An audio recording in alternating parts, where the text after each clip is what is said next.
ನಮಸ್ಕಾರ ವೀಕ್ಷಕರೇ, ನಿಮ್ಮ ಪಾದಗಳು ಇಡೀ ದೇಹದ ಭೂಪಟವನ್ನು ಹೊಂದಿವೆ ಎಂಬುದು ನಿಮಗೆ ತಿಳಿದಿದೆಯೇ?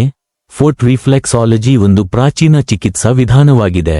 ಇಲ್ಲಿ ಪಾದದ ನಿರ್ದಿಷ್ಟ ಬಿಂದುಗಳು ದೇಹದ ವಿವಿಧ ಅಂಗಾಂಗಗಳಿಗೆ ಸಂಪರ್ಕ ಹೊಂದಿವೆ ಎಂದು ನಂಬಲಾಗಿದೆ.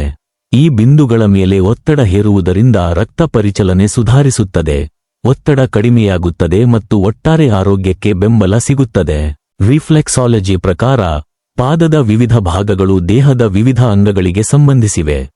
ಪಾದದ ಬೆರಳುಗಳು, ಇವು ತಲೆ ಮತ್ತು ದೇಹದ ಮೇಲ್ಭಾಗ, ಮೆದುಳು, ಸೈನಸ್, ಕಣ್ಣು ಮತ್ತು ಕಿವಿಗೆ ಸಂಬಂಧಿಸಿವೆ. ಈ ಭಾಗವನ್ನು ಮಸಾಜ್ ಮಾಡುವುದರಿಂದ ತಲೆನೋವು ಉಪಶಮನ ಮತ್ತು ಮಾನಸಿಕ ನೆಮ್ಮದಿ ಸಿಗುತ್ತದೆ. ಪಾದದ ಮುಂಭಾಗ, ಬಾಲ್ ಆಫ್ ದ ಫುಟ್, ಇದು ಎದೆಯ ಭಾಗಕ್ಕೆ, ಅಂದರೆ ಹೃದಯ, ಮುಖ್ಯವಾಗಿ ಎಡಗಾಲಿನಲ್ಲಿ ಮತ್ತು ಶ್ವಾಸಕೋಶಕ್ಕೆ ಸಂಬಂಧಿಸಿದೆ. ಈ ಭಾಗದ ಮಸಾಜ್ ಉಸಿರಾಟವನ್ನು ಉತ್ತಮಗೊಳಿಸಲು ಮತ್ತು ವಿಶ್ರಾಂತಿ ನೀಡಲು ಸಹಾಯ ಮಾಡುತ್ತದೆ. ಪಾದದ ಮಧ್ಯಭಾಗ, ಇದು ಹೊಟ್ಟೆ, ಯಕೃತ್ತು, ಮುಖ್ಯವಾಗಿ ಬಲಗಾಲಿನಲ್ಲಿ, ಮೇದೋಜ್ಜೀರಕ ಗ್ರಂಥಿ ಮತ್ತು ಮೂತ್ರಪಿಂಡಗಳಂತಹ ಜೀರ್ಣಾಂಗಗಳಿಗೆ ಸಂಪರ್ಕ ಹೊಂದಿದೆ. ಇಲ್ಲಿನ ಪ್ರಚೋದನೆಯು ಜೀರ್ಣಕ್ರಿಯೆ ಮತ್ತು ಆಂತರಿಕ ಸಮತೋಲನಕ್ಕೆ ಸಹಕಾರಿ.